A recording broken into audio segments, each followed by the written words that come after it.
जो right hand था वो तारों के ऊपर जाके टच हुआ, तो वो क्रॉस जो है करंट लेफ्ट हैंड से पास आउट होते हुए बाहर निकल गया। मेरी जो लाइफ का फैसला जो है ना, वो एक 10 रुपए की पेंसिल करी थी। हाथ नहीं थे, सॉफ्टवेयर इंजीनियरिंग भी कर ली। अस्सलामुअलैकुम, पैगाम टीवी में खुशामदीद। मैं हूँ अरसलान आज़म। आज की कहानी एक ऐसे बहिम्मत नौजवान की है जिससे 9 साल की उम्र में 11,000 वोल्टेज का करंट लगा और इनके हाथ दोनों ज़ाया हो गए।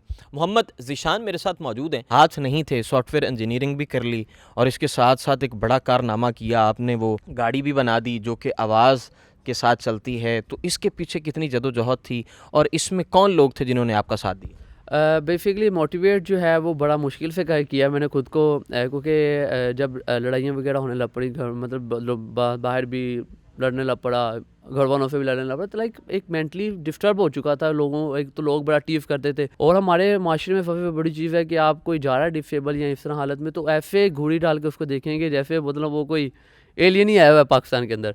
तो ये बड़ा हमारे पाकिस्तान के अंदर फ्लॉस है कि बट अल्हम्दुलिल्लाह फिर ना मैंने जब आप क्योंकि बेसिकली आप जब अपने अल्लाह के पास जाते हैं, अल्लाह के फिर लो लगाते हैं, अल्लाह मतलब अल्लाह से मदद मांगते हैं, तो डेफिनेटली अल्लाह पाक रास्ते बनाता है। तो मैंने फिर जो है बड़ा मुश्किल था मेरे लिए मतलब ये चीज़ें करना। फिर मैंने अल्लाह पाक से मदद की अपील की और सब्र की अपील की। फिर अल्लाह पाक ने मुझे सब्र दिया और इस चीज़ में हिम्मत दी थी मैं अपनी लाइफ ऑफ जर्नी स्टोरी लोगों को बता सकूँ, उन लोगों को बता सकूँ जो लोग इस हालत में होकर अपनी लाइफ को, अपनी स्टडी को छोड़ देते हैं। जब मैं मेरे साथ वाक़या हुआ था तब मैं 4th क्लास में था, और 2009 में मैंने अपनी दोबारा स्टडी को कंटिन्यू किया।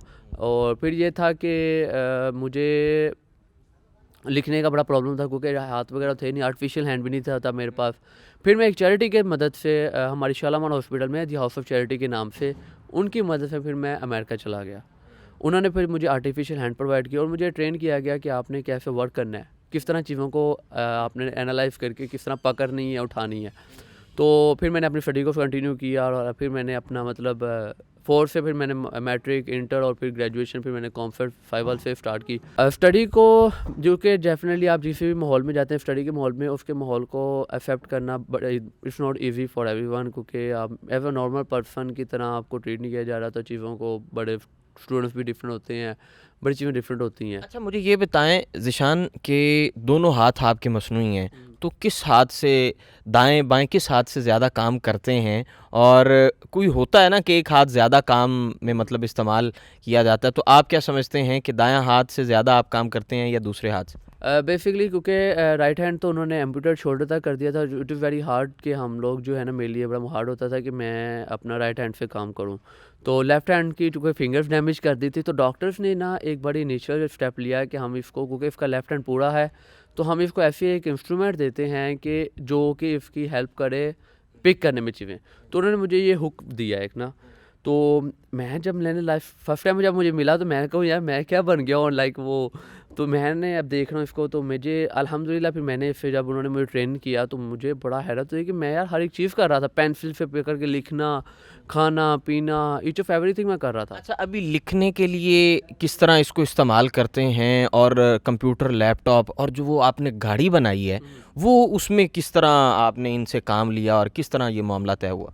बेसिकली क्योंकि ये जो है मेरे शोल्डर्स के साथ अटैच है, तो जब ये ओपन होते हैं तो मुझे इसके अंदर मैं पेंसिल वगैरह जो भी यूज़ होते हैं मैं इजीली राइट कर सकता हूँ।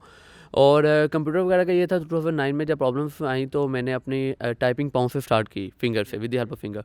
तो बड़ा मुश्किल था टाइपिंग पाँव से करना, तो मुझे जो है एक आइडिया मिला कि पहले कीबोर्ड को, उसके जो वर्ड्स हैं उनको याद किया जाए, कौन सा वर्ड किस पोजीशन के ऊपर है, ताकि आपका फुट जो है वो इजीली वहाँ पे पहुँच जाए।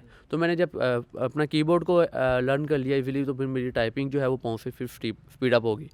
एंड फिर हम लोग जो है, मैं यूनिवर्सिटी जब स्टार्टिंग किया, तो मैंने ग्रेजुएशन में के दौरान ही मेरा एक प्रोजेक्ट आया था, तो मैंने और मेरे दोस्त इमरान खान ने मिलकर ना हमने इस पर एक थोड़ी सी डिस्कशन की कि यार क्यों ना ऐसी एक ऐप बनाई जाए कि मैं, क्योंकि बचपन की उम्र में ही तो बाबू चले गए, तो बच्चे बड़ा रिमोट कंट्रोल कार से खेल रहे थे, तो थोड़ा सा फील भी होता था, लेकिन उसको इग्नोर भी किया जाता था। तो फिर मैंने यार उससे बात की, मैं क्या मोबाइल तो मैं यूज़ कर ही लेता हूँ, क्योंकि ना हम एक ऐसी गाड़ी बना लें कि यार मतलब चीज़ छोटी सी कि मैं उसको मोबाइल से कंट्रोल सकूँ। फिर यार उसने फील किया यार क्यों ना मैं अपने दोस्त के लिए भी ऐसी चीज़ बनाता हूँ। फिर हमने फिर थोड़ी सी सर्चिंग की, पता चला जी अच्छा ये चीज़ बनी हुई है, या हम इसमें और फर्दर चीज़ें बना सकते हैं। तो फिर हमने उसका कुछ प्रोग्रामिंग हमें मिल गई, कुछ फिर हमारी अपनी रिक्वायरमेंट्स थी हमने उसमें अंदर डाली, और फिर अल्हम्दुलिल्लाह तब फिर हमने इसको कंप्लीट किया। अच्छा, ये गाड़ी अभी आवाज़ से कैसे इंस्ट्रक्शंस लेती है? बेसिकली इसके अंदर आर्डिनो के ऊपर कोडिंग हुई हुई थी, और फिर हमने मोबाइल की एप्लीकेशन एक तैयार की थी, जो और जिस तरह हम लोग गूगल के ऊपर कोई भी कमांड देते हैं, इस तरह ही हम इसके ऊपर एक वॉइस कमांड का ऑप्शन है, जिसमें हम इसको कमांड देते हैं कि फॉरवर्ड, बैकवर्ड या लेफ़्ट, राइट, स्टॉप। तो जो कमांड हम इसको देते हैं, जो उसके मुताबिक रहते हुए अपनी प्रोसीड करती है। मुझे ये बताइए कि करंट कैसे लगा और ये क्या कहानी थी और ख़ुद को कामयाब कैसे बनाया? बेसिकली 2007 में जब बेनज़ीर भुट्टो की डेथ हुई थी, तो मैं उस दिन छुट्टी वगैरह थी, फ्राइडे था, तो मैं पतंगबाज़ी कर रहा था और मतलब पतंग वगैरह उड़ा रहा था, तो मेरे काफ़ी घर के करीब 11,000 वोल्टेज की जो वायर्स ना गुजरती थी। तो उससे ये हुआ कि क्योंकि बिल्कुल करीब से गुजरती थी, तो मैं I was in 3rd floor. तो मैंने मतलब वो मेरे उसने जैसे मुझे अपनी तरफ अट्रैक्ट कर लिया तार ने, तो मेरे जो राइट हैंड था वो तारों के ऊपर जाके टच हुआ, तो वो क्रॉस जो है करंट लेफ़्ट हैंड से पास आउट होते हुए बाहर निकल गया। एंड मैं जो हूँ वो 3 मंजिला नीचे से गिरा हूँ, लेकिन वो अल्लाह के शुक्र से मतलब आगे गिरता, और डेफिनेटली 3 मंजिल थी, मैं गिरा हूँ दूसरी मंजिल के ऊपर। तो मेरे जो पेरेंट्स वगैरह हैं वो तब ऊपर कहीं वगैरह में लेटे हुए थे, तो उन्होंने फ़ौरन देखा कि मतलब क्या ब्लास्ट वगैरह हुआ है एकदम से, और ये चीज़ें क्या हुई हैं। तो मुझे देख रहे हैं मैं ऊपर से नीचे गिर रहा हूँ, फिर फ़ौरन ही बाबा वो लोग भागे मेरे पास आए हैं, तो लेकिन तब मुझे तो होश नहीं था। घर वाले बताते हैं कि ये चीज़ें तुम्हारे साथ हुई हैं, कि हमने तुम्हें अगर छुआ तो तुम्हारे अंदर जैसे मतलब वोल्टेज का थोड़ा सा फील हुआ, बट तुम्हें बड़ा मुश्किल से लेके कि हम हॉस्पिटल वगैरह गए उकाड़ा। तो बट वो है डॉक्टर्स ने जैसे अपना एनेस्थीसिया वगैरह के जो इंजेक्शन वगैरह थे वो उनको देने के लिए, उसको कवर अप करने के लिए दिए वगैरह। बट मुझे उन्होंने लाहौर रेफ़र कर दिया, क्योंकि डेफिनेटली बेनज़ीर भुट्टो की डेथ हुई थी और बड़े दंगे फ़साद और ये चीज़ें, बड़े मुश्किल हालात में हम लाहौर वगैरह पहुँचे। तब मैं अभी हम लोग एक लाहौर हॉस्पिटल है, वहाँ पे हम लोग मुझे बाबा वगैरह ले गए। तो मुझे याद है कि 1-2 दिन बाद एक डॉक्टर आया, तो मेरी जो लाइफ़ का फ़ैसला जो है ना, वो एक 10 रुपए की पेंसिल कर रही थी, मुझे जो लग रहा था। क्योंकि वो एक पेंसिल उसने राइट हैंड पे पहले घुमाई, फिर लेफ़्ट हैंड पे पेंसिल घुमा रहा है। तो वो जब वो राइट हैंड पे घुमा रहा है ना, तो उसने राइट हैंड पे लाके कोनी से रख के उसने कहा जी यहाँ से रख के एम्पुटेट करना पड़ेगा हमें हाथ। अच्छा भाई फादर वाफ कि यार मतलब तुम चेक तो करो कुछ, इसको नहीं जी बस ये एम्पुटेट करना पड़ेगा, और जी और लाइक डॉक्टर्स ने, पापा ने बड़ी हिम्मत करके उनको कहा ठीक है आप एम्पुटेट कर दें, और अच्छा जी वो फर्दर उन्होंने कोने से रख के ना एम्पुटेट कर दिया। देन फर्दर सर्जरी करते रहे एंड करते वो शोल्डर तक, इसको कंधे तक ले गए, एंड लेफ्ट हैंड पे भी उन्होंने काफ़ी ज़्यादा मसल्स वगैरह जो हैं वो काफ़ी ज़्यादा डैमेज कर दिए। तो फिर आफ्टर विद इन 15 डेज़ उन्होंने कहा कि हमें लेफ़्ट हैंड को भी जो है वो एम्पुटेट करना पड़ेगा, बट माय फादर के नहीं आप आगे बढ़ने बेटे पे बड़ा जुल्म कर चुके हो, उसका लेफ़्ट हैंड तो है वो पहले ही जो मतलब एक हाथ आपका पहले काट दिया गया और फिर डॉक्टर्स ने ये डिसाइड किया कि दूसरा हाथ भी काटा जाए? जी, डेफ़िनेटली, क्योंकि एक हाथ तो टोटली उन्होंने पहले कोनी फ्रैग काटा, फिर आहिस्ता-आहिस्ता करते-करते ना कंधे तक ले गए। फिर जो एक सबसे बड़ा फ्लॉप जहाँ पे मुझे मिला कि जो चीज़ें कटिंग हुई ना, उसके ऊपर कोई फ़र्दर इन्होंने ट्रीटमेंट नहीं किया। लाइक जब मेरा ये कंधा कटा हुआ था, तो इसकी जो बोन थी वो बाहर थी, और ये जो है वो इतना लंबा उन्होंने मतलब छोड़ दिया था। मतलब उसका जो स्केल वगैरह थी, स्कन वगैरह जो कुछ भी था, उन्होंने वैसे ही छोड़ दिया। और जो मैं 9 साल का, और हवा भी गुज़रती थी तो बड़ी पेन होती थी तब तो।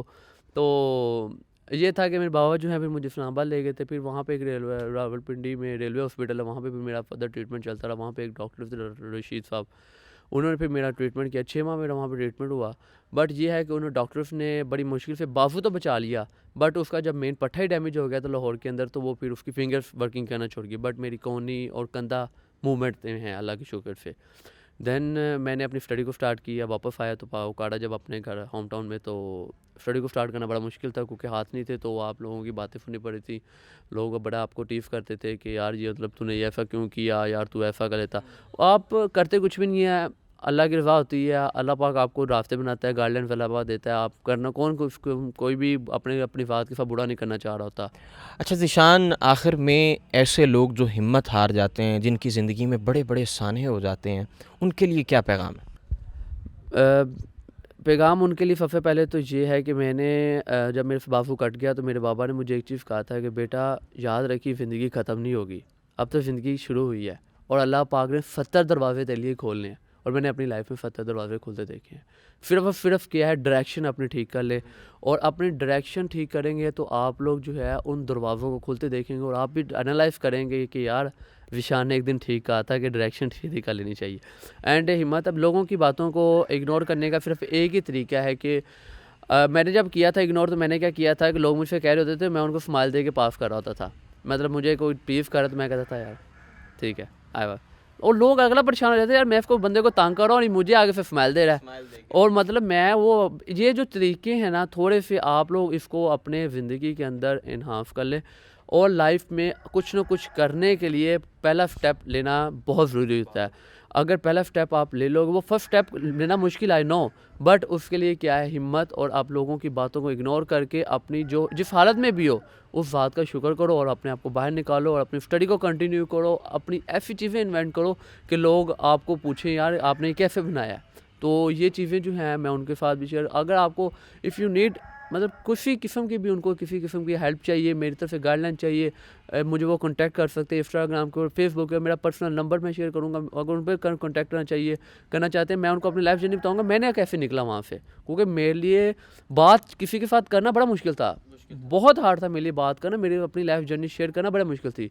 तो अब अल्हम्दुलिल्लाह मैं एज अ मोटिवेशन स्पीकर भी काम कर रहा हूँ, एक चैरिटी के लिए काम भी कर रहा हूँ, मैं ऑफिस में एज एंड्रॉयड डेवलपर भी काम कर रहा हूँ, अपनी गाड़ी भी चला रहा हूँ। मतलब अपना लाइफ का कोई ऐसा काम नहीं है मैंने अब ये समझता कि जो मैं नहीं कर पा रहा। मतलब मैं एज अ बिजनेस भी काम कर, बिजनेसमैन भी हूँ मैं अल्हम्दुलिल्लाह। मतलब मेरे लिए कोई भी काम छोटा नहीं है, मेरे लिए काम जो नॉर्मल पर्सन कर रहा है मेरे लिए वो काम मैं भी एज अ नॉर्मल पर्सन कर रहा हूँ।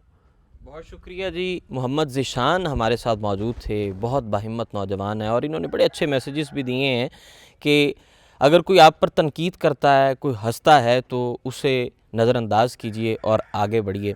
इसी तरह की इंस्पायरेशनल स्टोरीज़, मोटिवेशनल स्टोरीज़ लेकर आपकी खिदमत में हाज़िर होते रहेंगे। अपने मेज़बान अरसलान आज़म को इजाज़त दीजिए। अल्लाह निगहबान।